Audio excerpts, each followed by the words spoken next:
The Murders in the Rue Morgue. What song the siren sang, or what name Achilles assumed when he hid himself among women, although puzzling questions are not beyond all conjecture. Sir Thomas Browne.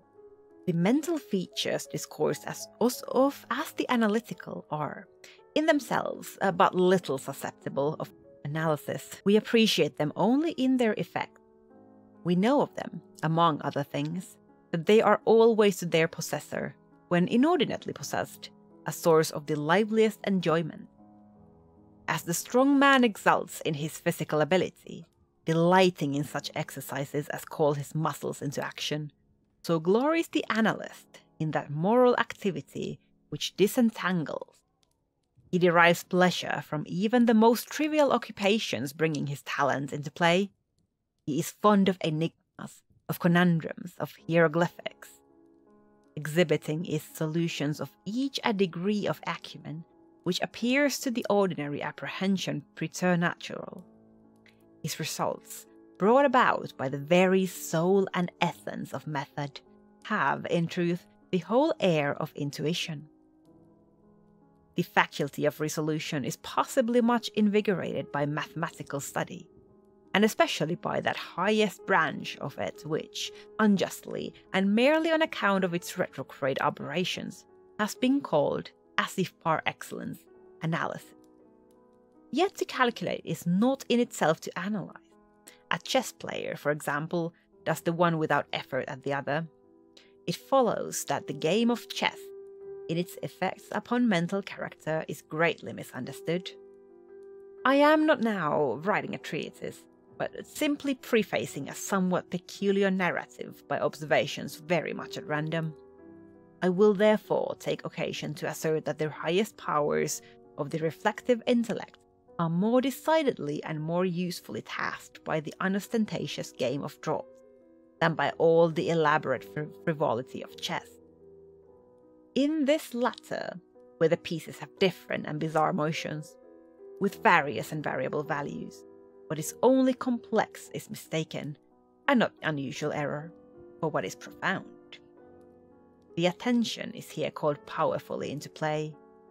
If it flags for an instant, an oversight is committed, resulting in injury or defeat. The possible moves being not only manifold but involute, the chances of such oversights are multiplied. And in 9 cases out of 10, it is the more concentrative rather than the more acute player who conquers.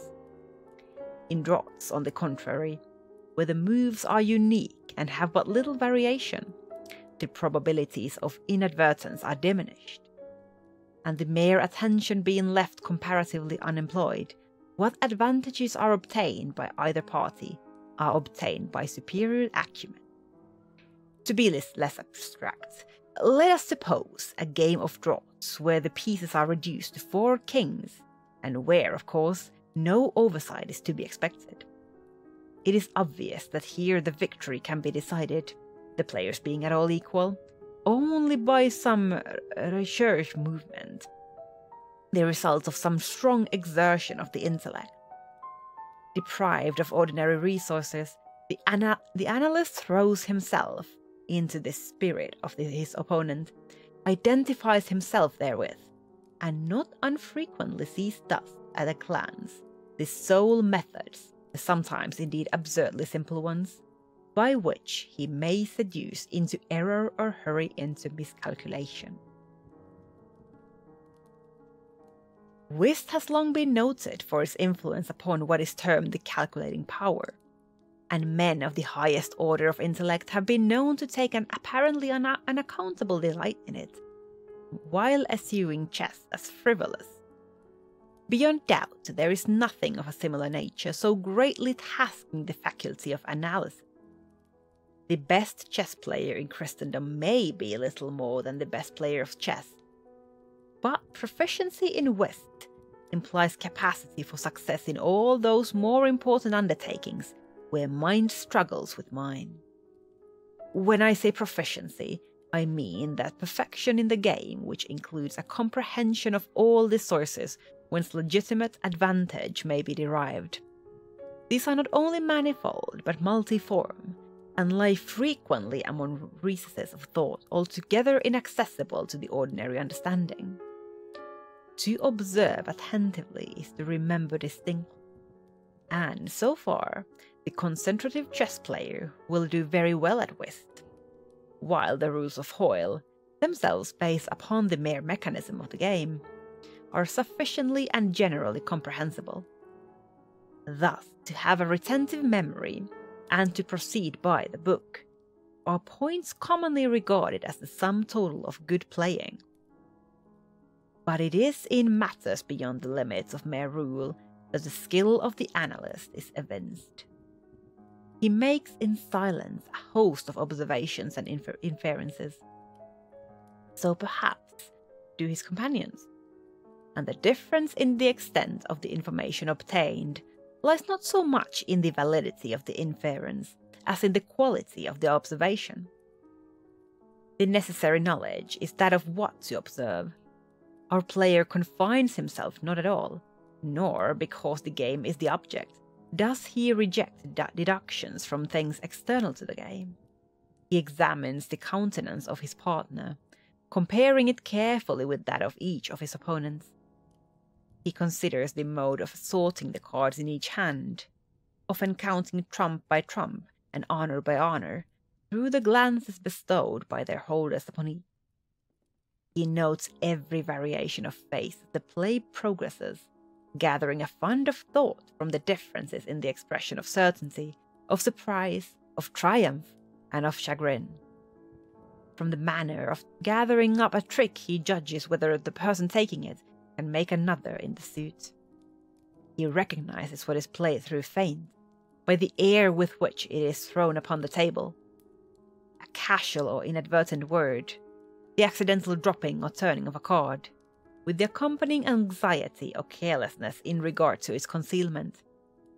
The counting of the tricks, with the order of their arrangement, embarrassment, hesitation, eagerness, or trepidation, all afford, to his apparently intuitive perception, indications of the true state of affairs. The first 2 or 3 rounds having been played, he is in full possession of the contents of each hand, and thenceforward puts down his cards with as absolute a precision of purpose as if the rest of the party had turned outward the faces of their own.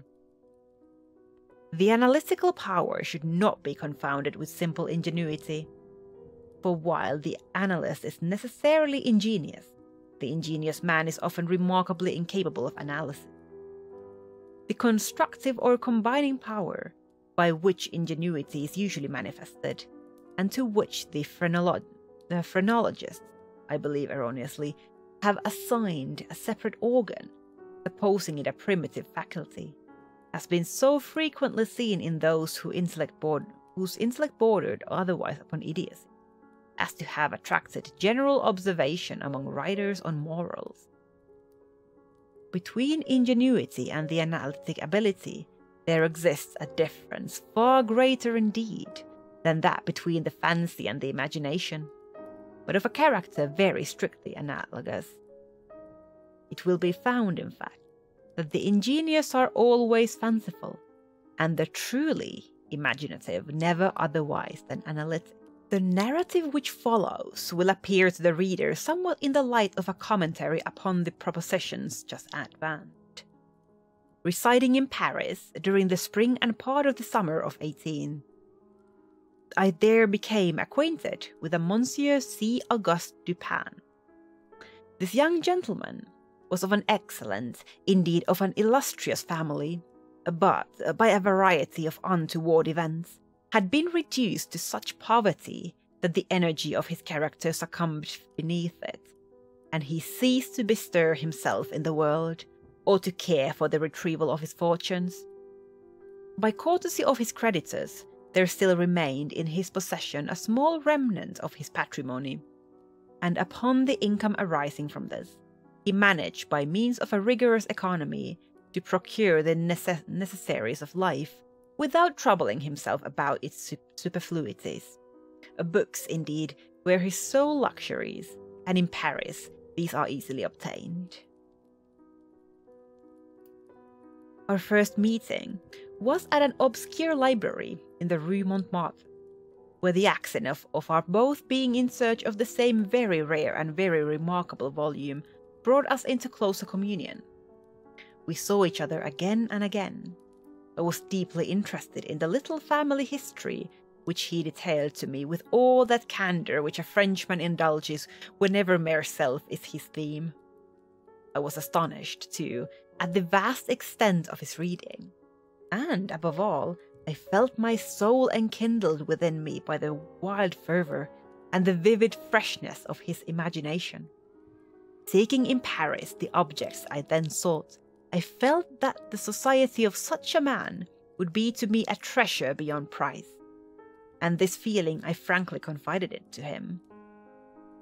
It was at length arranged that we should live together during my stay in the city, and as my worldly circumstances were somewhat less embarrassed than his own, I was permitted to be at the expense of renting and furnishing in a style which suited the rather fantastic gloom of our common temper, a time-eaten and grotesque mansion, long deserted through superstitions into which we did not inquire, and tottering to its fall in a retired and desolate portion of the Faubourg Saint-Germain.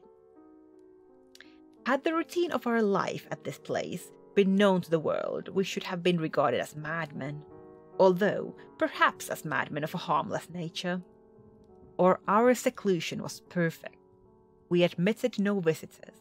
Indeed, the locality of our retirement had been carefully kept a secret from my own former associates, and it had been many years since Dupin had ceased to know or be known in Paris.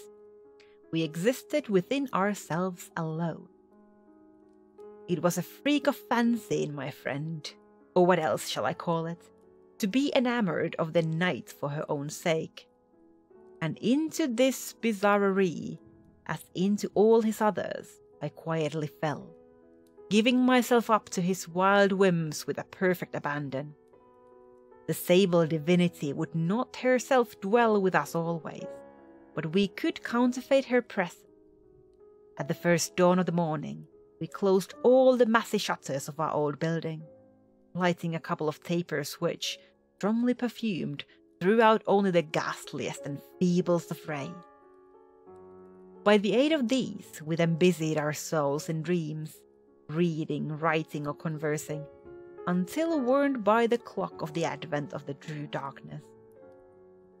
Then we sallied forth into the streets, arm in arm, continuing the topics of the day, or roaming far and wide until a late hour, seeking amid the wild lights and shadows of the populous city that infinity of mental excitement which quiet observation can afford. At such times I could not help remarking and admiring, although from his rich ideality I had been prepared to expect it, a peculiar analytic ability in Dupin. He seemed, too, take an eager delight in its exercise, if not exactly in its display, and did not hesitate to confess the pleasure thus derived. He boasted to me, with a low chuckling laugh, that most men, in respect to himself, wore windows in their bosoms, and was wont to follow up such assertions by direct and very startling proofs of his intimate knowledge of my own. His manners at these moments was frigid and abstract. His eyes were vacant in expression, while his voice, usually a rich tenor, rose into a treble which would have sounded petulantly but for the deliberateness and entire distinctness of the enunciation. Observing him in these moods, I often dwelt meditatively upon the old philosophy of the bipart soul, and amused myself with the fancy of the adapted Dupin, the creative and the resolvent. Let it not be supposed from what I have just said that I am detailing any mystery or penning any romance. What I have described in The Frenchman was merely the result of an excited or perhaps of a diseased intelligence. But of the character of his remarks at the periods in question an example will best convey the idea. We were strolling one night down a long dirty street in the vicinity of the Palais Royal. Being both apparently occupied with thoughts, and neither of us had spoken a syllable for 15 minutes at least. All at once, Dupin broke forth with these words. "He's a very little fellow, that's true, and would do better for the Théâtre des Variétés."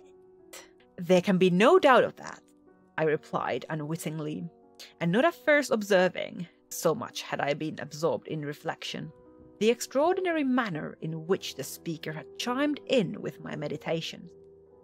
In an instant afterwards I recollected myself, and my astonishment was profound. "Dupin," said I gravely, "this is beyond my comprehension. I do not hesitate to say that I am amazed, and can scarcely credit my senses. How was it possible you should know I was thinking of—" Here I paused, to ascertain beyond a doubt whether he really knew of whom I had thought. "Of Chantilly," said he. "Why do you pause? You were remarking to yourself that his diminutive figure unfitted him for tragedy." This was precisely what had formed the subject of my reflections. Chantilly was a quondam cobbler of the Rue Saint-Denis, who, becoming stage mad, had attempted the role of Xerxes in Crebillon's tragedy so-called, and been notoriously pasquinaded for his pains. "Tell me, for heaven's sake," I exclaimed, "the method, if method there is, by which you have been enabled to fathom my soul in this manner." In fact, I was even more startled than I would have been willing to express. "It was the fruiterer," replied my friend, "who brought you to the conclusion that the mender of souls was not of sufficient height for Xerxes, et id genus omni." "The fruiterer? You astonish me. I know no fruiterer whomsoever." "The man who ran up against you as we entered the street. It may have been 15 minutes ago."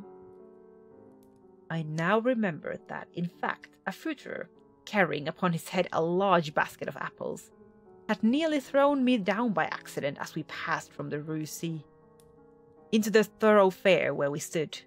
But what this had to do with Chantilly, I could not possibly understand.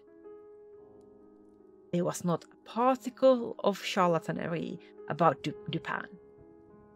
"I will explain," he said, "and that you may comprehend all clearly, we will first retrace the course of your meditations from the moment in which I spoke to you until that of the rencontre with the fruiterer in question.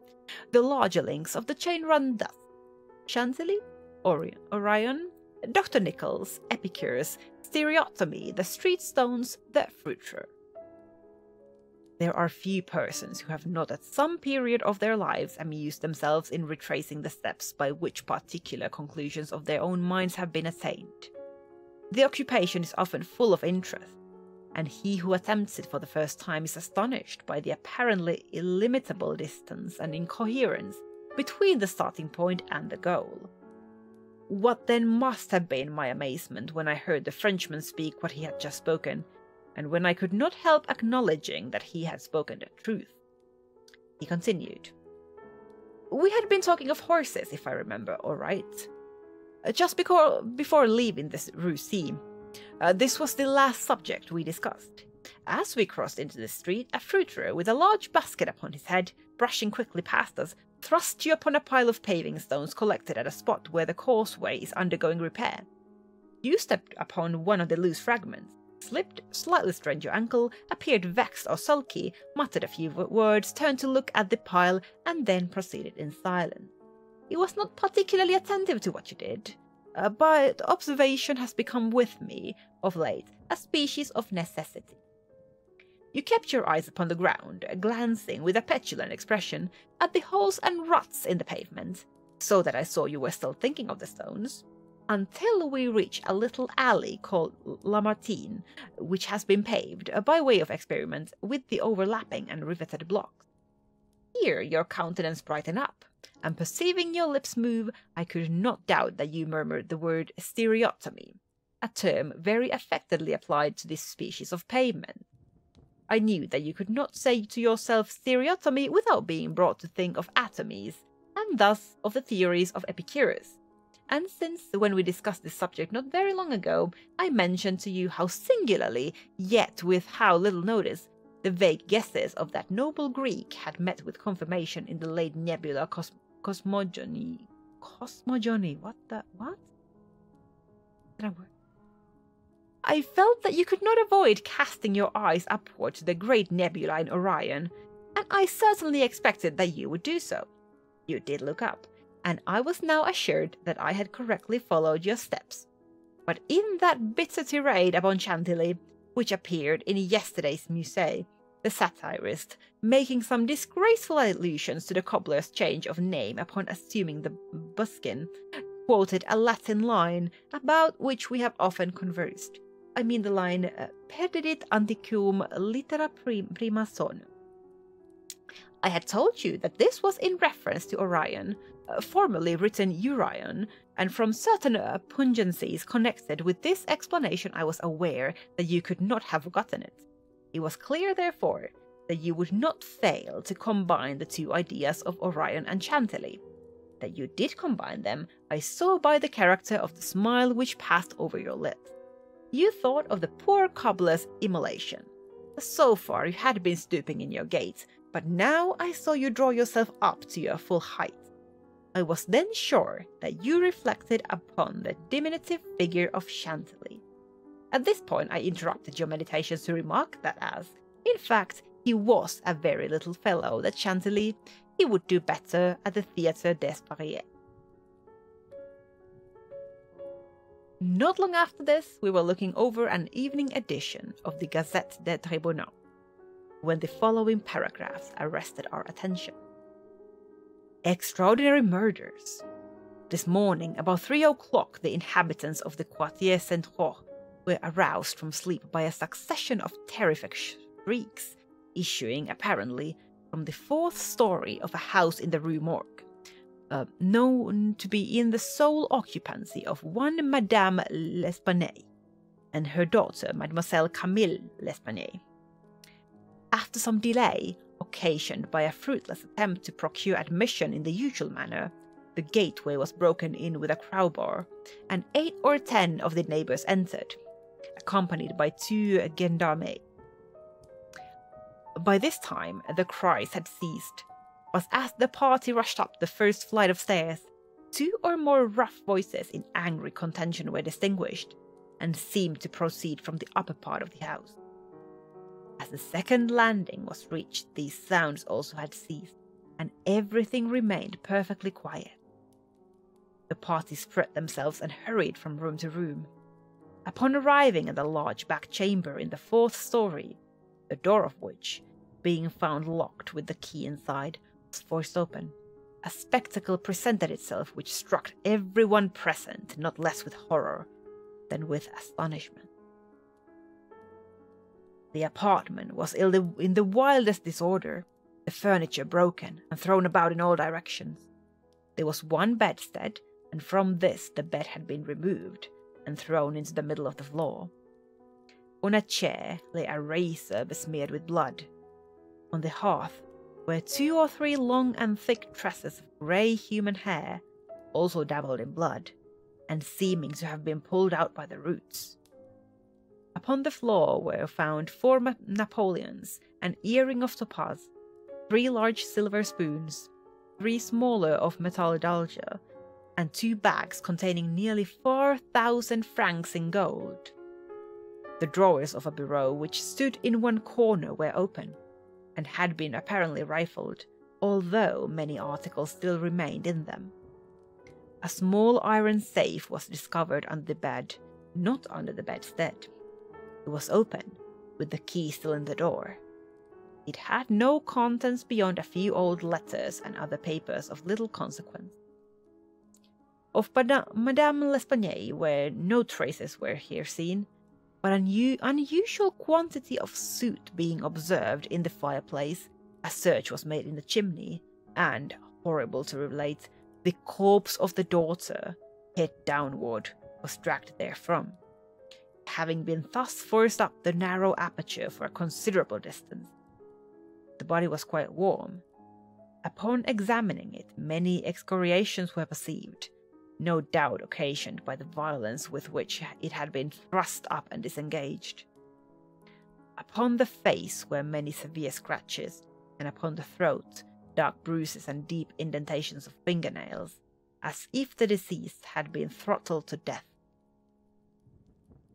After a thorough investigation of every portion of the house, without further discovery, the party made its way into a small paved yard in the rear of the building, where lay the corpse of the old lady, with her throat so entirely cut that, upon an attempt to raise her, the head fell off.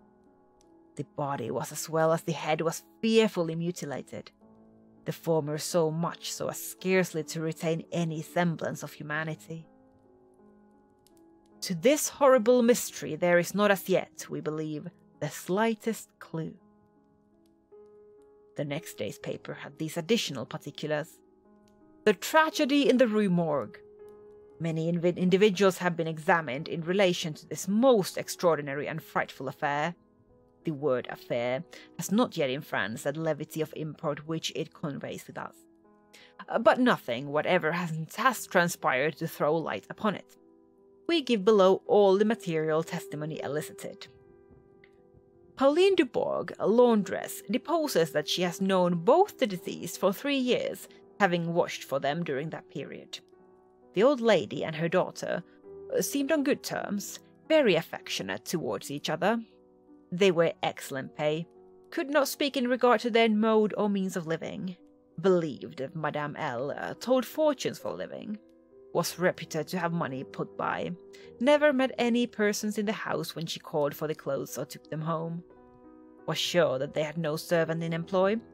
There appeared to be no furniture in any part of the building except in the 4th story.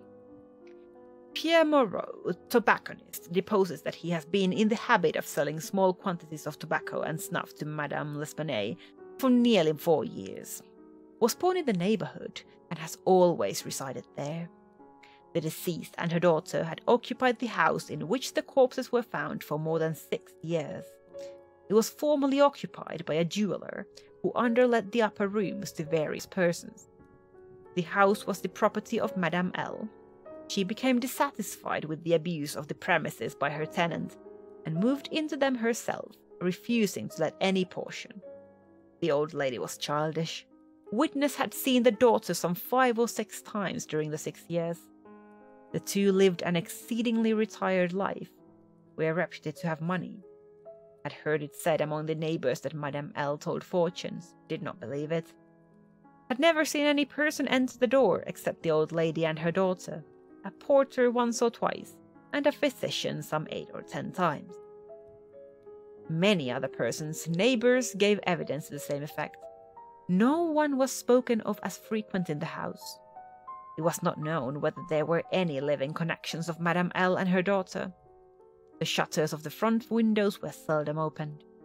Those in the rear were always closed, with the exception of the large back room, 4th story. The house was a good house, not very old. Isidore Musset, a gendarme, deposes that he was called to the house about 3 o'clock in the morning, and found some 20 or 30 persons at the gateway endeavouring to gain admittance. Forced it open at length with a bayonet, not with a crowbar. Had but little difficulty in getting it open on account of its being a double or folding gate, and bolted neither at the bottom or nor top. The shrieks were continued until the gate was forced, and then suddenly ceased. They seemed to be screams of some person or persons in great agony, were loud and drawn out, not short and quick. Witness led the way up the stairs. Upon reaching the first landing, heard 2 voices in loud and angry contention. The one a gruff voice, the other much shriller. A very strange voice. Could distinguish some words of the former, which was that of a Frenchman. Was positive that it was not a woman's voice. Could distinguish the words sacre and diable. The shrill voice was that of a foreigner. Could not be sure whether it was the voice of a man or a woman.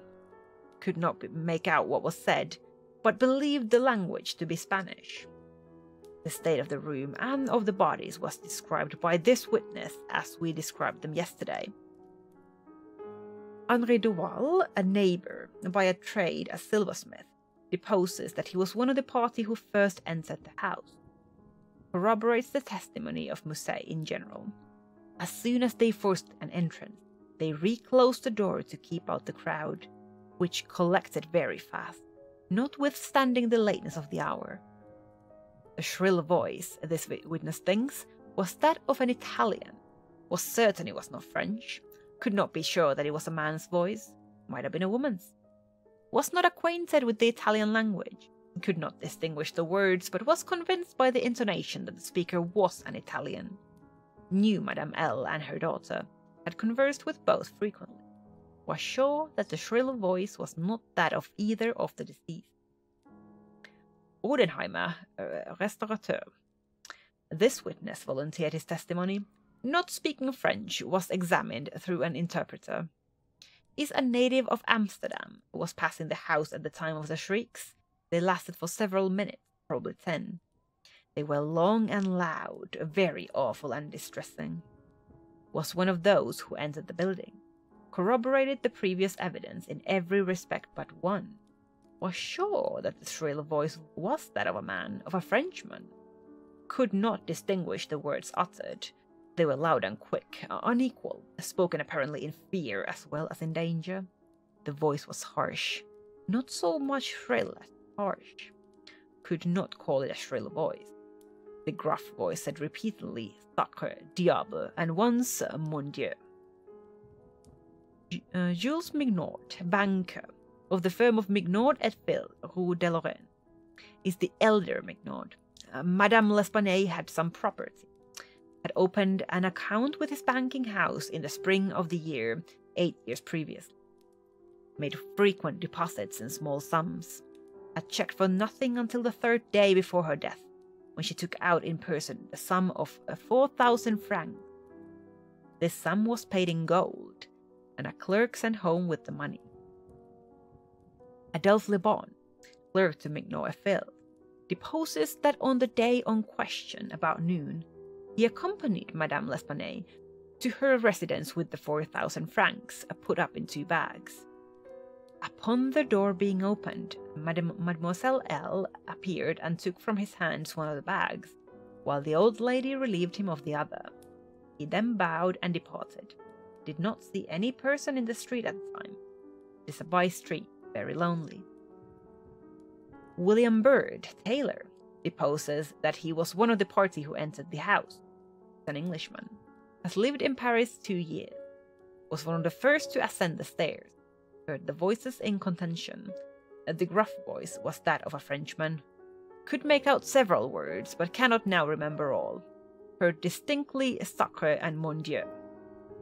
There was a sound at the moment as if of several persons struggling, a scraping and scuffling sound. The shrill voice was very loud, louder than the gruff one. Is sure that it was not the voice of an Englishman. Appeared to be that of a German. Might have been a woman's voice. It does not understand German. 4 of the above-named witnesses, being recalled, deposed that the door of the chamber in which was found the body of Mademoiselle L. was locked on the inside when the party reached it. Everything was perfectly silent. No groans or noises of any kind. Upon forcing the door, no person was seen. The windows, both of the back and front room, were down and firmly fastened from within. A door between the 2 rooms was closed, but not locked. The door leading from the front room into the passage was locked, with the key on the inside. A small room in the front of the house, on the 4th story at the head of the passage, was open, door being ajar. This room was crowded with old beds, boxes, and so forth. These were carefully removed and searched. There was not an inch of any portion of the house which was not carefully searched. Sweeps were sent up and down the chimneys. The house was a 4-story one with garrets, mansards. A trapdoor on the roof was nailed down very securely. Did not appear to have been opened for years. The time elapsing between the hearing of the voices in contention and the breaking open of the room door was variously stated by the witnesses. Some made it as short as 3 minutes, some as long as 5. The door was opened with difficulty. Alfonso Garcia, the undertaker, deposes that he resides in the Rue Morgue, is a native of Spain, was one of the party who entered the house, did not proceed upstairs, is nervous and was apprehensive of the consequences of agitation, heard the voices in contention, the gruff voice was that of a Frenchman, could not distinguish what was said, the shrill voice was that of an Englishman, is sure of this, does not understand the English language, but judges by the intonation. Alberto Montani, confectioner, deposes that he was among the first to ascend the stairs, heard the voices in question, the gruff voice was that of a Frenchman, distinguished several words. The speaker appeared to be expostulating, could not make out the words of the shrill voice, spoke quickly and unevenly, thinks if the voice of a Russian, corroborates the general testimony, is an Italian, and never conversed with a native of Russia. Several witnesses recalled here testified that the chimneys of all the rooms on the 4th story were too narrow to admit the passage of a human being. By sweeps were meant cylindrical sweeping brushes, such as are employed by those who clean chimneys. These brushes were passed up and down every flue in the house.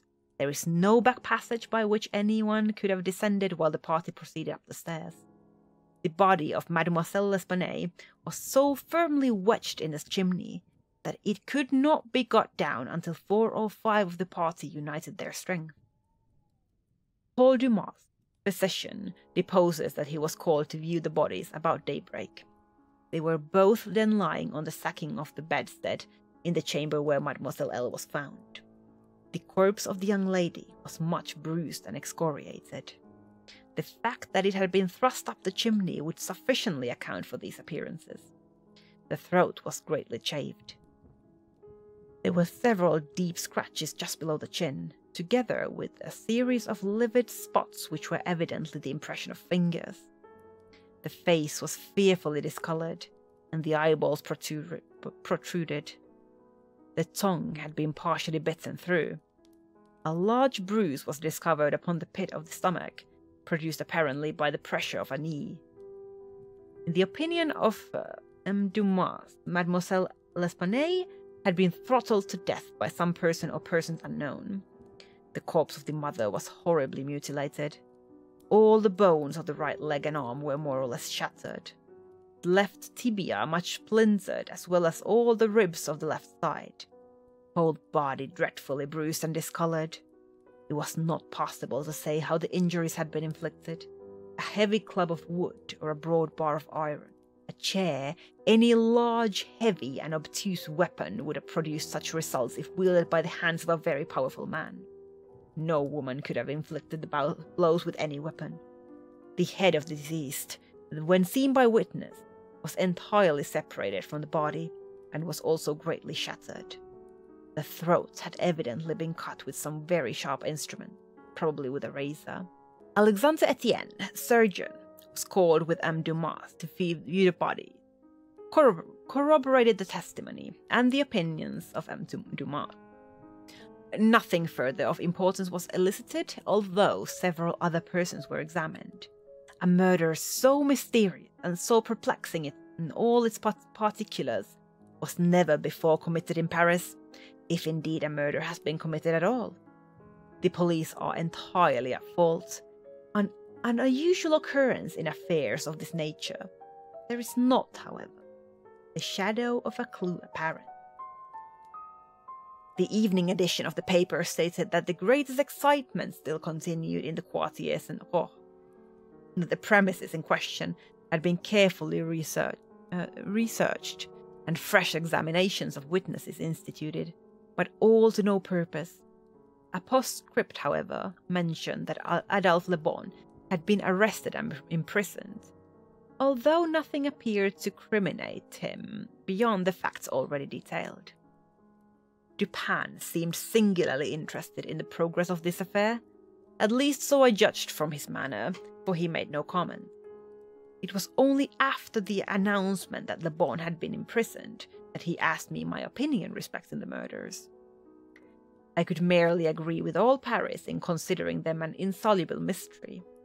I saw no means by which it would be possible to trace the murderer. "We must not judge of the means," said Dupin, "by this shell of an examination. The Parisian police, so much extolled for acumen, are cunning, but no more. There is no method in their proceedings beyond the method of the moment. They make a vast parade of measures, but not unfrequently these are so ill adapted to the objects proposed as to put us in mind of Monsieur Jourdain's calling for his robe de chambre, pour mieux entendre la musique. The results attained by them are not unfrequently surprising, but for the most part are brought about by simple diligence and activity. When these qualities are unavailing, their schemes fail. Vidocq, for example, was a good guesser and a persevering man, but without educated thought he erred continually by the very intensity of his investigation. He impaired his vision by holding the object too close. He might see perhaps 1 or 2 points with unusual clearness, but in so doing he necessarily lost sight of the matter as a whole. Thus there is such a thing as being too profound. Truth is not always in a well. In fact, as regards the more important knowledge, I do believe that she is invariably superficial. The depth lies in the valleys where we seek her, and upon the mountain tops where she is found. The modes and sources of this kind of error are well typified in the contemplation of the heavenly bodies. To look at a star by glances, to view it in a sidelong way, by turning towards it the exterior portion of the retina, more susceptible of feeble impressions of light than the interior, is to behold the star distinctly, is to have the best appreciation of its lustre, the lustre which grows dim just in proportion as we turn our vision fully upon it. A greater number of rays actually fall upon the eye in the latter case, while in the former there is the more refined capacity for comprehension. By undue profundity we perplex and enfeeble thought, and it is possible to make even Venus herself vanish from the firmament by a scrutiny too sustained, too concentrated, or too direct. As for these murders, let us enter into some examinations for ourselves before we make up an opinion respecting them. An inquiry will afford us amusement. I thought this an odd term so applied, but said nothing. And besides, Le Bon once rendered me a service for which I am not ungrateful. We will go and see the premises with our own eyes. I know the prefect of police, and shall have no difficulty in obtaining the necessary permission. The permission was obtained, and we proceeded at once to the Rue Morgue. This is one of those miserable thoroughfares which intervene between the Rue Richelieu and the Rue Saint-Roch. It was late in the afternoon when we reached it, and this quarter is at a great distance from that in which we resided. The house was readily found, for there were still many persons gazing up at the closed shutters with an objectless curiosity from the opposite side of the way.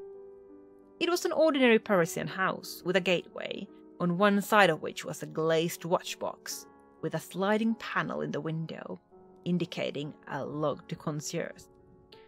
Before going in, we walked up the street, turned down an alley, and then, again turning, passed in the rear of the building, Dupin, meanwhile, examining the whole neighborhood as well as the house, with a minuteness of attention for which I could see no possible object. Retracing our steps, we came again to the front of the dwelling, rang, and, having shown our credentials, were admitted by the agents in charge.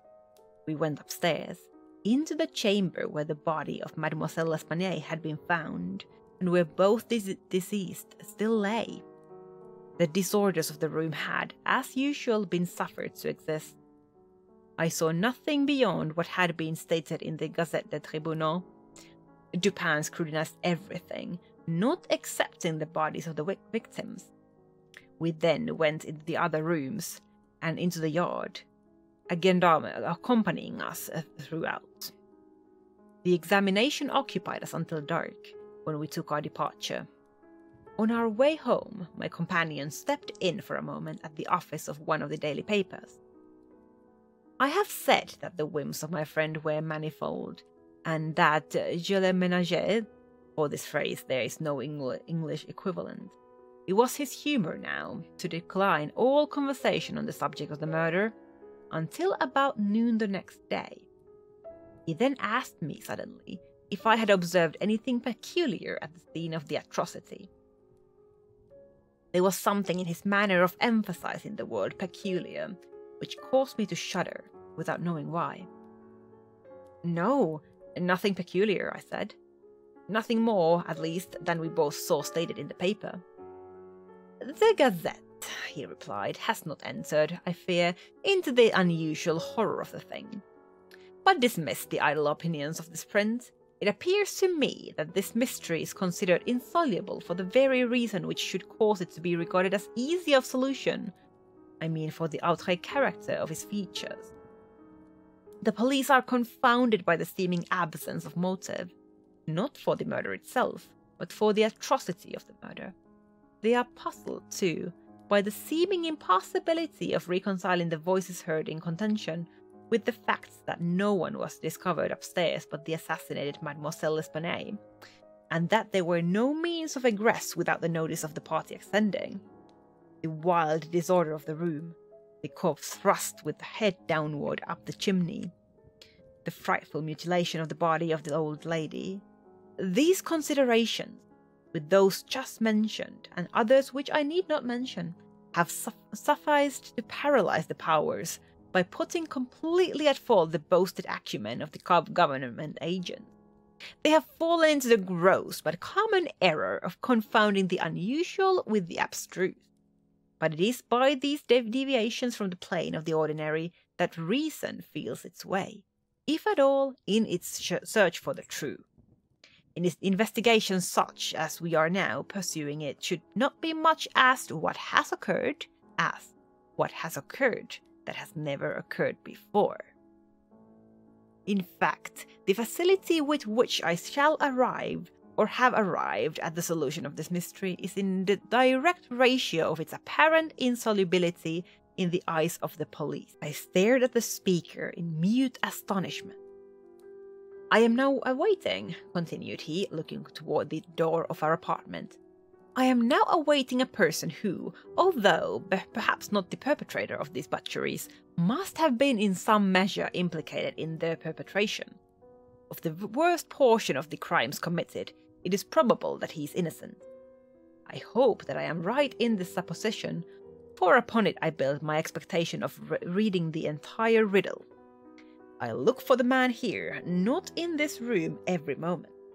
It is true that he may not arrive, but the probability is that he will. Should he come, it will be necessary to detain him. Here are pistols, and we both know how to use them when occasion demands their use." I took the pistols, scarcely knowing what I did, or believing what I heard while Dupin went on, very much as if in a soliloquy. I have already spoken of his abstract manner at such times. His discourse was addressed to myself, but his voice, although by no means loud, had that intonation which is commonly employed in speaking to someone at a great distance. His eyes, vacant in expression, regarded only the wall. "That the voices heard in contention," he said, "by the party upon the stairs were not the voices of the women themselves was fully proved by the evidence. This relieves us of all doubt upon the question whether the old lady could have first destroyed the daughter and afterwards have committed suicide. I speak of this point chiefly for the sake of method, for the strength of Madame L'Espanaye would have been utterly unequal to the task of thrusting her daughter's corpse up the chimney as he was found, and the nature of the wounds upon her own person entirely preclude the idea of self-destruction.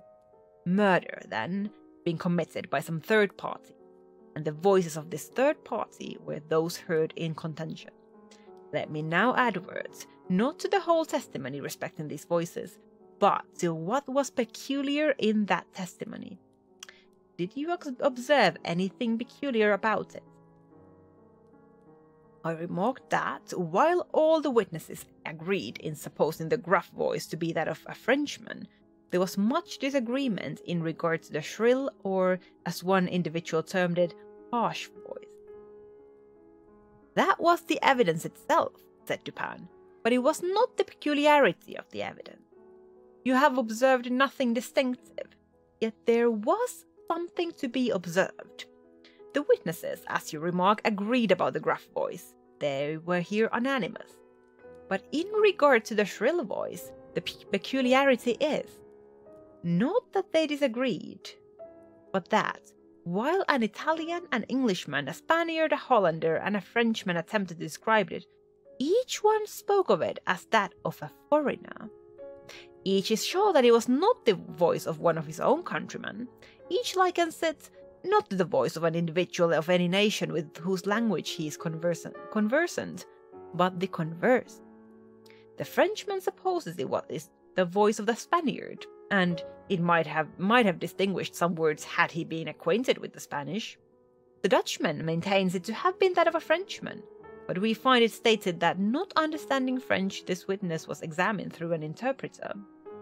The Englishman thinks it the voice of a German, and does not understand German. The Spaniard is sure that it was that of an Englishman, but judges by the intonation altogether, as he has no knowledge of the English. The Italian believes it the voice of a Russian, but has never conversed with a native of Russia. A second Frenchman differs, moreover, with the first, and is positive that the voice was that of an Italian, but, not being cognizant of that tongue, is, like the Spaniard, convinced by the intonation. Now, how strangely unusual must that voice have really been, about which such testimony as this could have been elicited? In whose tones, even, denizens of the great divisions of Europe could recognize nothing familiar? You will say that it might have been the voice of an Asiatic, of an African. Neither Asiatics or Africans about in Paris. But without denying the inference, I will now merely call your attention to 3 points. The voice is termed by one witness harsh rather than shrill. It is represented by 2 others to have been quick and unequal. No words, no sounds resembling words were by any witness mentioned and as indistinguishable. I know not, continued Dupin, what impression I may have made so far upon your own understanding, but I do not hesitate to say that legitimate deductions, even from this portion of the testimony, the portion respecting the gruff and shrill voices, are in themselves sufficient to engender a suspicion which should give direction to all further progress in the investigation of the mystery. I said legitimate deductions, but my meaning is not thus fully expressed. I designed to imply that the deduction are the sole proper ones, and that the suspicion arises inevitably from them as the single result. What the suspicion is then, however, I will not say just yet. I merely wish you to bear in mind that, with myself, it was sufficiently forcible to give a definite form, a certain tendency, to my inquiries in the chamber. Let us now transport ourselves in fancy to this chamber. What shall we first seek here? The means of egress employed by the murderer. It is not too much to say that neither of us believe in the preternatural events. Madame and Mademoiselle L'Espanaye were not destroyed by spirits. The doers of the deed were material and escaped materially. Then how? Fortunately, there is but one mode of reasoning upon the point, and that mode must lead us to a definite decision. Let us examine, each by each, the possible means of egress. It is clear that the assassins were in the room where Mademoiselle L'Espanaye was found, or at least in the room adjoining, when the party ascended the stairs. It is then only from these 2 apartments that we have to seek issues. The police have laid bare the floors, the ceilings, and the masonry of the walls in every direction. No secret issues could have escaped their vigilance. But, not trusting to their eyes, I examined with my own. There were then no secret issues. Both doors leading from the rooms into the passage were securely locked, with the keys inside. Let us turn to the chimneys. These, although of ordinary width, for some 8 or 10 feet above the hearth, will not admit throughout their extent the body of a large cat. The impossibility of egress by means already stated being thus absolute, we are reduced to their windows. Through those of the front room no one could have escaped without notice from the crowd in the street. The murderers must have passed, then, through those of the back room. Now, brought to this conclusion in so unequivocal a manner as we are, it is not our part as reasoners to reject it on account of apparent impossibilities. It is only left for us to prove that these apparent impossibilities are, in reality, not such. There are 2 windows in the chamber. One of them is unobstructed by furniture and is wholly visible. The lower portion of the other is hidden from view by the head of the unwieldy bedstead, which is thrust close up against it. The former was found securely fastened from within. It resisted the utmost force of those who endeavoured to raise it. A large gimlet hole had been pierced in its frame to the left, and a very stout nail was found fitted therein, nearly to the head. Upon examining the other window, a similar nail was seen similarly fitted in it, and a vigorous attempt to raise this sash failed also. The police were now entirely satisfied that egress had not been in these directions, and therefore it was thought a matter of supererogation to withdraw the nails and open the windows. My own examination was somewhat more particular, and was so for the reason I have just given, because here it was, I knew, that all apparent impossibilities must be proved to be not such in reality. I proceeded to think thus, a posteriori. The murderers did escape from one of these windows. This being so, they could not have refastened the sashes from the inside, as they were found fast. The consideration which puts a stop through its obviousness to the scrutiny of the police in this quarter. Yet the sashes were fastened. They must, then, have the power of fastening themselves. There was no escape from this conclusion. I stepped to the unobstructed casement, withdrew the nail with some difficulty, and attempted to raise the sash. It resisted all my efforts, as I had anticipated. A concealed spring must, I now knew, exist, and this corroboration of my idea convinced me that my premises, at least, were correct, however mysterious still appeared the circumstances attending the nails. A careful search soon brought to light the hidden spring. I pressed it, and satisfied with the discovery, forbore to appraise the sash. I now replaced the nail, and regarded it attentively. A person passing out through this window might have reclosed it, and the spring would have caught, but the nail could not have been replaced. The conclusion was plain, and again narrowed in the field of my investigation. The assassins must have escaped through the other window. Supposing, then, the springs upon each sash to be the same, as was probable, there must be found a difference between the nails, or at least between the modes of their fixture. Getting upon the sacking of the bedstead, I looked over the headboard minutely at the second casement. Passing my hand down behind the board, I readily discovered and pressed the spring, which was, as I had supposed, identical in character with its neighbour. I now looked at the nail. It was as stout as the other, and apparently fitted in the same manner, driven in nearly up to the head. You will say that I was puzzled, but if you think so, you must have misunderstood the nature of the inductions. To use a sporting phrase, I had not been once at fault. The scent had never for an instant been lost. There was no flaw in any link of the chain. I had traced the secret to its ultimate result, and that result was the nail. It had, I say, in every respect the appearance of its fellow in the other window, but this fact was an absolute nullity, conclusive as it might seem to be, when compared with the consideration that here at this point terminated the clue. There must be something wrong, I said, about the nail. I touched it, and the head, with about 1/4 inch of the shank, came off in my fingers.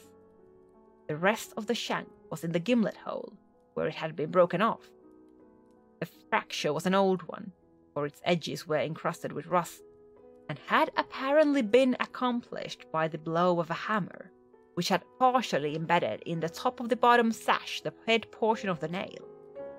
I now carefully replaced this head portion in the indentation whence I had taken it, and the resemblance to a perfect nail was complete. The fissure was invisible. Pressing the spring, I gently raised the sash for a few inches. The head went up with it, remaining firm in its bed. I closed the window, and the semblance of the whole nail was again perfect. The riddle so far was now unriddled. Thank you for the headpad salvos. The assassin had escaped through the window which looked upon the bed. Dropping of its own accord upon his exit, or perhaps purposely closed, it had become fastened by the spring, and it was the retention of this spring which had been mistaken by the police for that of the nail, further inquiry being thus considered unnecessary. The next question is that of the mode of descent. Upon this point I had been satisfied in my walk with you around the building. About 5.5 feet from the casement in question there runs a lightning rod. From this rod it would have been impossible for anyone to reach the window itself, to say nothing of entering it. I observed, however, that the shutters of the 4th story were of the peculiar kind called by Parisian carpenters ferrades, a kind rarely employed at the present day, but frequently seen upon very old mansions at Lyon and Bordeaux. They are in the form of an ordinary door, a single, not a folding door, except that the lower half is latticed and worked in open trellis, thus affording an excellent hold for the hand. In the present instance, these shutters are fully 3.5 feet broad. When we saw them from the rear of the house, they were both about half open. That is to say, they stood off at right angles from the wall. It is probable that the police, as well as myself, examined the back of the tenement, but if so, in looking at these ferrades in the line of their breadth, as they must have done, they did not perceive this great breadth itself, or, at all events, failed to take it into due consideration. In fact, having once satisfied themselves that no egress could have been made in this quarter, they would naturally bestow here a very cursory examination. It was clear to me, however, that the shutter belonging to the window at the head of the bed would, if swung fully back to the wall, reach to within 2 feet of the lightning rod. It was also evident that by exertion of a very unusual degree of activity and courage, an entrance into the window from the rod might have been thus effected. By reaching to the distance of 2.5 feet, we now suppose the shutter open to its whole extent, a robber might have taken a firm grasp upon the trellis work. Letting go, then, his hold upon the rod, placing his feet securely against the wall, and springing boldly from it, he might have swung the shutter so as to close it, and, if we imagine the window open at the time, might even have swung himself into the room. I wish you to bear especially in mind that I have spoken of a very unusual degree of activity as requisite to success in so hazardous and so difficult a feat. It is my design to show you, first, that the thing might possibly have been accomplished, but, secondly and chiefly, I wish to impress upon your understanding the very extraordinary, the almost preternatural character of that agility which could have accomplished it. You will say, no doubt, using the language of the law, that to make out my case, I should rather undervalue than insist upon a full estimation of the activity required in this matter. This may be the practice in law, but it is not the usage of reason. My ultimate object is only the truth. My immediate purpose is to lead you to place in juxtaposition that very unusual activity of which I have just spoken with a very peculiar shrill, or harsh, and an unequal voice, about whose nationality no 2 persons could be found to agree, and in whose utterance no syllabification could be detected. At these words, a vague and half-formed conception of the meaning of Dupin flitted over my head. I seemed to be upon the verge of comprehension, without power to comprehend, as men at times find themselves upon the brink of remembrance without being able in the end to remember. My friend went on with his discourse. "You will see," he said, "that I have shifted the question from the mode of egress to that of ingress. It was my design to convey the idea that both were effected in the same manner at the same point. Let us now revert to the interior of the room. Let us survey the appearances here. The drawers of the bureau, it is said, had been rifled, although many articles of apparel still remained within them. The conclusion here is absurd. It is a mere guess, a very silly one, and no more. How are we to know that the articles found in the drawers were not all these drawers had originally contained? Madame L'Espanaye and her daughter lived an exceedingly retired life, saw no company, seldom went out, had little use for numerous changes in habiliment. Those found were at least of as good quality as any likely to be possessed by these ladies. If a thief had taken any, why did he not take the best? Why did he not take all? In a word, why did he abandon 4,000 francs in gold to encumber himself with a bundle of linen? The gold was abandoned. Nearly the whole sum mentioned by Monsieur Mignon, the banker, was discovered in bags upon the floor. I wish you, therefore, to discard from your thoughts the blundering idea of motive engendered in the brains of the police by that portion of the evidence which speaks of money delivered at the door of the home. Coincidences 10 times as remarkable as this, the delivery of the money and murder committed within 3 days upon the party receiving it, happen to all of us every hour of our lives, without attracting even momentary notice. Coincidences, in general, are great stumbling blocks in the way of that class of thinkers who have been educated to know nothing of the theory of probabilities, that theory to which the most glorious objects of human research are indebted for the most glorious of illustrations. In the present instance, had the gold been gone, the fact of its delivery 3 days before would have formed something more than a coincidence. It would have been corroborative of this idea of motive. But, under the real circumstances of this case, if we are to suppose gold the motive of this outrage, we must also imagine the perpetrator so vacillating an idiot as to have abandoned his gold and his motive together. Keeping now steadily in mind the points to which I have drawn your attention, that peculiar voice, that unusual agility, and that startling absence of motive in a murder so singularly atrocious as this, let us glance at the butchery itself. Here is a woman strangled to death by manual strength and thrust up a chimney, head downward. Ordinary assassins employ no such modes of murder as this. Least of all do they thus dispose of the murdered. In the manner of thrusting the corpse up the chimney, you will admit that there was something excessively outré, something altogether irreconcilable with our common notions of human action, even when we suppose the actors the most depraved of men. Think, too, how great must have been that strength which could have thrust the body up such an aperture so forcibly that the united vigour of several persons was found barely sufficient to drag it down. Turn now to other indications of the employment of a vigour most marvellous. On the hearth were thick tresses, very thick tresses, of grey human hair. These had been torn out by their roots. You are aware of the great force necessary in tearing thus from the head even 20 or 30 hairs together. You saw the locks in question as well as myself. Their roots, a hideous sight, were clotted with fragments of the flesh of the scalp, sure token of the prodigious power which had been exerted in uprooting perhaps 500,000 of hairs at a time. The throat of the old lady was not merely cut, but the head absolutely severed from the body. The instrument was a mere razor. I wish you also to look at the brutal ferocity of these deeds. Of the bruises upon the body of Madame L'Espanaye I do not speak.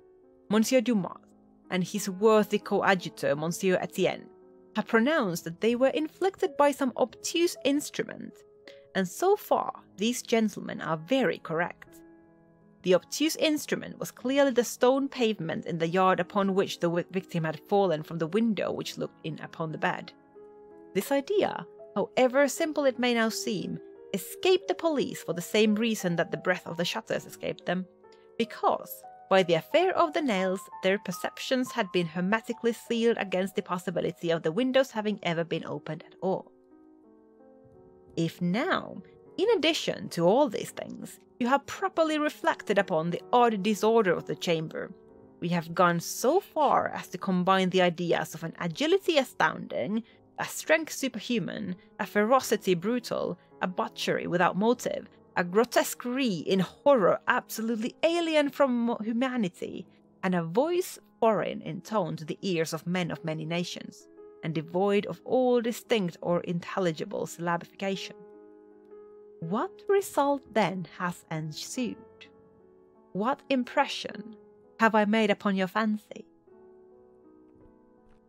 I felt a creeping of flesh as Dupin asked me the question. A madman, I said, has done this deed. Some raving maniac escaped from a neighbouring maison de santé. In some respects, he replied, your idea is not irrelevant.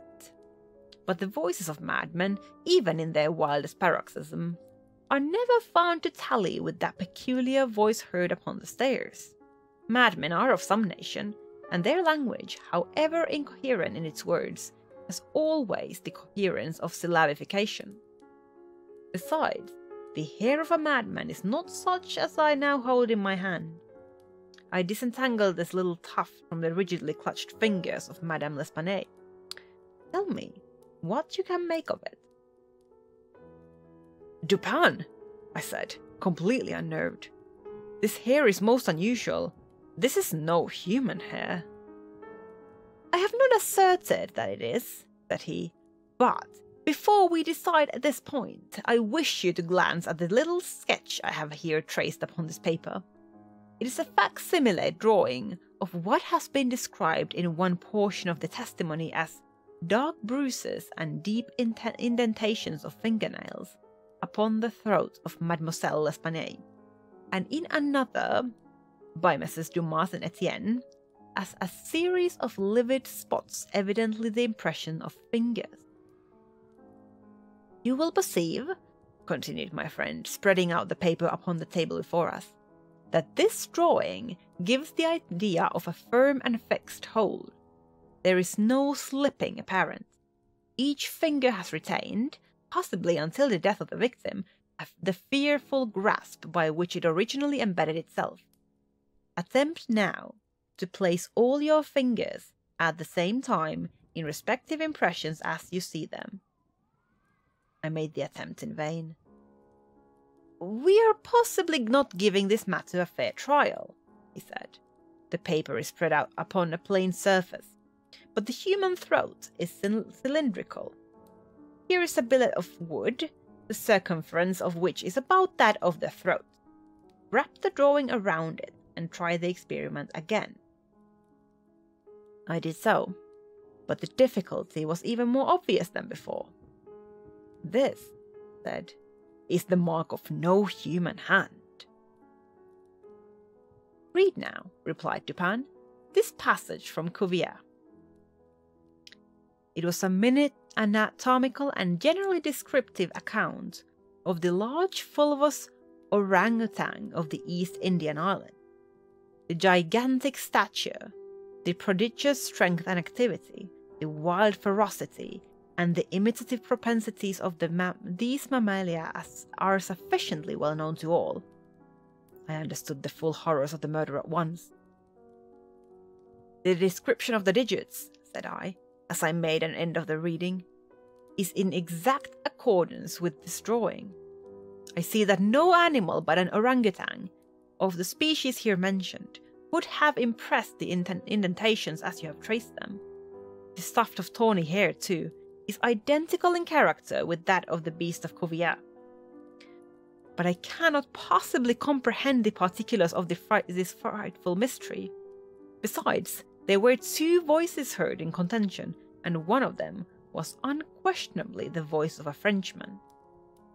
True, and you will remember an expression attributed almost anonymously by the evidence to this voice, the expression mon Dieu. This, under the circumstances, has been justly characterized by one of the witnesses, Montani the confectioner, as an expression of remonstrance of expostulation. Upon these two words, therefore, I have mainly built my hopes of a full solution of the riddle. A Frenchman was cognizant of the murder. It is possible, indeed it is far more than probable, that he was innocent of all participation in the bloody transactions which took place. The orangutan may have escaped from him. He may have traced it to the chamber, but, under the agitating circumstances which ensued, he could never have recaptured it. It is still at large. I will not pursue these guesses, for I have no right to call them more, since the shades of reflection upon which they are based are scarcely of sufficient depth to be appreciable by my own intellect, and since I could not pretend to make them intelligible to the understanding of another. We will call them guesses, then, and speak of them as such. If the Frenchman in question is indeed, as I suppose, innocent of this atrocity, this advertisement which I left last night, upon our return home at the office of Le Morgue, a paper devoted to the shipping interest and much sought by sailors, will bring him to our residence. He handed me a paper, and I read thus. Caught in the Bois de Boulogne, early in the morning of the morning of the murder, a very large tawny orangutan of the Bornese species. The owner, who is certain to be a sailor belonging to a Maltese vessel, may have the animal again upon identifying it satisfactorily and paying a few charges arising from its capture and keeping. Call at number Rue Faubourg Saint-Germain, Art-Rosier. How was it possible, I asked, that you should know the man to be a sailor and belonging to a Maltese vessel? I do not know it, said Dupin. I am not sure of it. Here, however, is a small piece of ribbon, which from its form and from its greasy appearance has evidently been used in tying the hair in one of those long queues of which sailors are so fond. Moreover, this knot is one which few besides sailors can tie, and is peculiar to the Maltese. I picked the ribbon up at the foot of the lightning rod. It could not have belonged to either of the deceased. Now if, after all, I am wrong in my induction from the ribbon that the Frenchman was a sailor belonging to a Maltese vessel, still I can have done no harm in saying what I did in the advertisement. If I am in error, he will merely suppose that I have been misled by some circumstance into which he will not take the trouble to inquire. But if I am right, a great point is gained.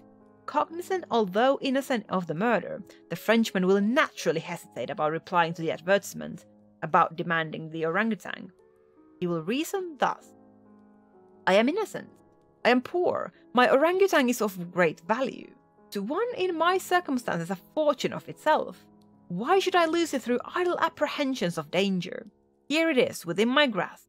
It was found in Bois de Boulogne, at a vast distance from the scene of that butchery. How can it ever be suspected that a brute beast should have done the deed? The police are at fault. They have failed to procure the slightest clue. Should they even trace the animal, it would be impossible to prove me cognizant of the murder, or to implicate me in guilt on account of that cognizance. Above all, I am known. The advertiser designates me as the possessor of the beast. I am not sure to what limit his knowledge may extend. Should I avoid claiming a property of so great value, which is known that I possess, I will render the animal at least liable to suspicion. It is not my policy to attract attention either to myself or to the beast. I will answer the advertisement, get the orangutan, and keep it close until this matter has blown over. At this moment, we heard a step upon the stair. Be ready, said Dupin, with your pistols, but neither use them nor show them until at a signal from myself. The front door of the house had been left open, and the visitor had entered without ringing, and advanced several steps upon the staircase. Now, however, seemed to hesitate. Presently we heard him descending. Dupin was moving quickly to the door, when we again heard him coming up. He did not turn back a second time, but stepped up with decision and rapped at the door of our chamber. "Come in," said Dupin, in a cheerful and hearty tone. A man entered. He was a sailor, evidently, a tall, stout, and muscular-looking person, with a certain daredevil expression of countenance, with a certain, not altogether unprepossessing. His face, greatly sunburned, was more than half hidden by whisker and mustachio. He had with him a huge oaken cudgel, but appeared to be otherwise unarmed. He bowed awkwardly, and bade us good evening in French accents, which, although somewhat Neufchâtelist, were still sufficiently indicative of a Parisian origin. "Sit down, my friend," said Dupin. "I suppose you have called out about the orangutan. Upon my word, I almost envy you the possession of him. A remarkably fine, and no doubt a very valuable animal. How old do you suppose him to be?" The sailor drew a long breath, with the air of a man relieved of some intolerable burden, and then replied in an assured tone, "I have no way of telling, but he can't be more than 4 or 5 years old. Have you got him here?" "Oh, no, we have no conveniences for keeping him here. He's at a livery stable in the Rue Morgue, just by. You can get him in the morning. Of course you are prepared to identify the property?" "To be sure I am, sir." "I shall be sorry to part with him," said Dupin. "I don't mean that you should be at all this trouble for nothing, sir," said the man. "Couldn't expect it. I'm very willing to pay a reward for the finding of the animal. That is to say, anything in reason." "Well," replied my friend, "that is all very, very fair, to be sure. Let me think. What should I have? Oh, I will tell you. My reward shall be this. You shall give me all the information in your power about these murders in the Rue Morgue." Dupin said the last words in a very low tone, and very quietly. Just as quietly, too, he walked towards the door, locked it, and put the key in his pocket. He then drew a pistol from his bosom and placed it, without the least flurry, upon the table. The sailor's face flushed up as if we were struggling with suffocation. He started to his feet and grasped his cudgel, but the next moment he fell back into his seat, trembling violently, and with the countenance of death itself. He spoke not a word. I pitied him from the bottom of my heart. "My friend," said Dupin in a kind tone, "you are alarming yourself unnecessarily. You are indeed. We mean you no harm whatever. I pledge you the honor of a gentleman, of a Frenchman, that we intend you no injury. I perfectly well know that you are innocent of the atrocities in the Rue Morgue. It will not do, however, to deny that you are in some measure implicated in them. From what you have already said, you must know that I have had means of information about this matter, means of which you could never have dreamed. Now the thing stands thus. You have done nothing which you could have avoided, nothing, certainly, which renders you culpable. You were not ever even guilty of robbery when you might have robbed with impunity. You have nothing to conceal. You have no reason for concealment. On the other hand, you are bound by every principle of honor to confess all you know. An innocent man is now imprisoned, charged with that crime of which you can point out the perpetrator." The sailor had recovered his presence of mind, in a great measure, while Dupin uttered these words. But his original boldness of bearing was all gone. "So help me God," said he, after a brief pause. "I will tell you all I know about this affair, but I do not expect you to believe one half I say. I would be a fool indeed if I did. Still, I am innocent, and I will make a clean breast if I die for it." What he stated was in substance this. He had lately made a voyage to the Indian archipelago. A party, of which he formed one, landed at Borneo, and passed into the interior on an excursion of pleasure. Himself and a companion had captured the orangutan. His companion dying, the animal fell into his own exclusive possession. After great trouble, occasioned by the intractable ferocity of his captive during the home voyage, he at length succeeded in lodging it safely at his own residence in Paris, where, not to attract towards himself the unpleasant curiosity of his neighbours, he kept it carefully secluded until such time as it should recover from a wound in the foot received from a splinter on aboard ship. Ultimate design was to sell it.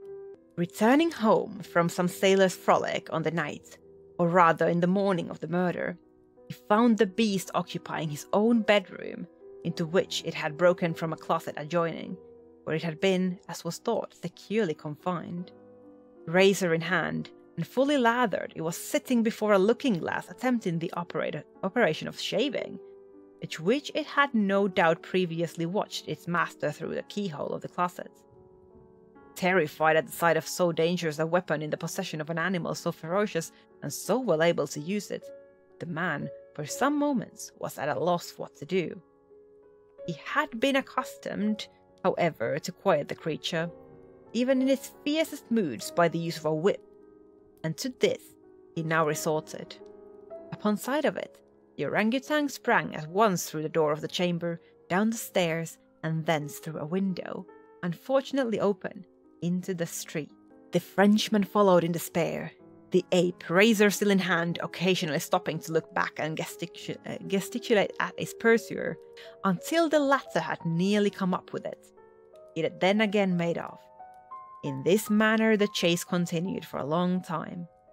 The streets were profoundly quiet, as it was nearly 3 o'clock in the morning. In passing down an alley in the rear of the Rue Morgue, the fugitive's attention was arrested by a light gleaming from the open window of Madame L'Espanaye's chamber in the 4th story of her house.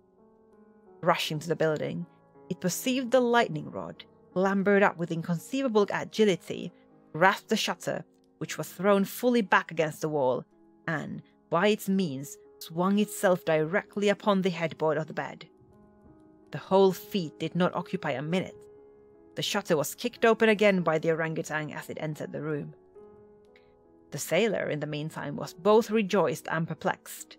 He had strong hopes of now recapturing the brute, as he could scarcely escape from the trap into which it had ventured except by the rod, where it might be intercepted as it came down. On the other hand, there was much cause for anxiety as to what it might do in the house.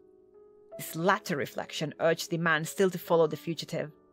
A lightning rod is ascended without difficulty, especially by a sailor, but when he had arrived as high as the window, which lay far to his left, his career was stopped.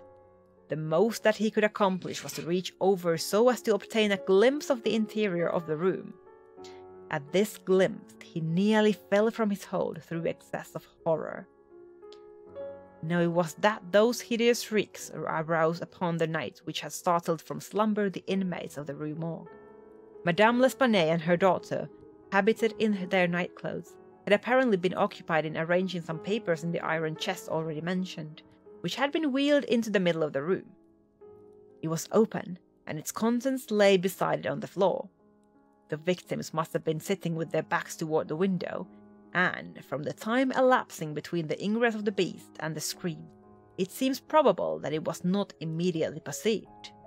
The flapping to of the shutter would naturally have been attributed to the wind. As the sailor looked in, the gigantic animal had seized Madame L'Espanaye by the hair, which was loose as she had been combing it, and was flourishing the razor about her face in imitation of the motions of a barber. The daughter lay prostrate and motionless, yet swooned. The screams and struggles of the old lady, during which the hair was torn from her head, had the effect of changing the probably pacific purposes of the orangutan into those of wrath. With one determined sweep of its muscular arm, it nearly severed her head from her body. The sight of blood inflamed its anger into frenzy. Gnashing its teeth and flashing fire from its eyes, it flew upon the body of the girl and embedded its fearful talons in her throat, retaining its grasp until she expired.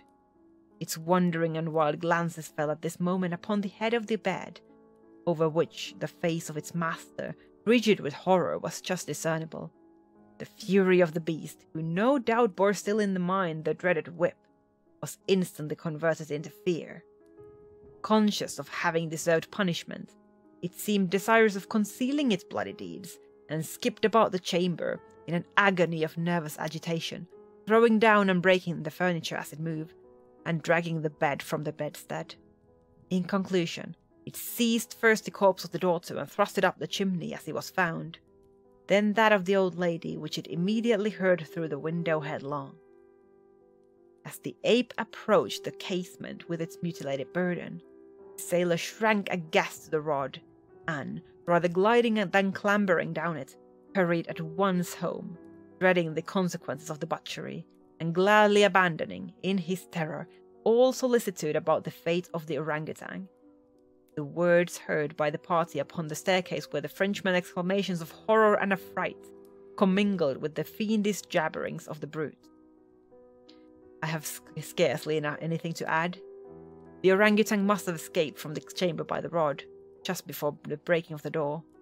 It must have closed the window as it passed through it. It was subsequently caught by the owner himself, who obtained for it a very large sum at Jardin Le Plan. Le Bon was instantly released. Upon our narration of the circumstances, with some comments from Dupin, at the bureau of the prefect of police. This functionary, however, well disposed to my friend, could not altogether conceal his chagrin at the turn which affairs had taken, and was fain to indulge in a sarcasm or two about the propriety of every person minding his own business.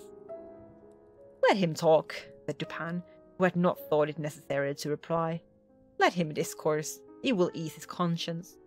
I am satisfied with having defeated him in his own castle. Nevertheless, that he failed in the solution of this mystery is by no means that matter for wonder which he supposes it, for, in truth, our friend the prefect is somewhat too cunning to be profound. In his wisdom is no stamen. It is all head and no body, like the pictures of the goddess Laverna, or at best, all head and shoulders like a codfish. But he is a good creature after all. I like him especially for one masked stroke of cant, by which he has attained his reputation for ingenuity. I mean the way he has de ne sequer et d'expliquer de qui ne pas.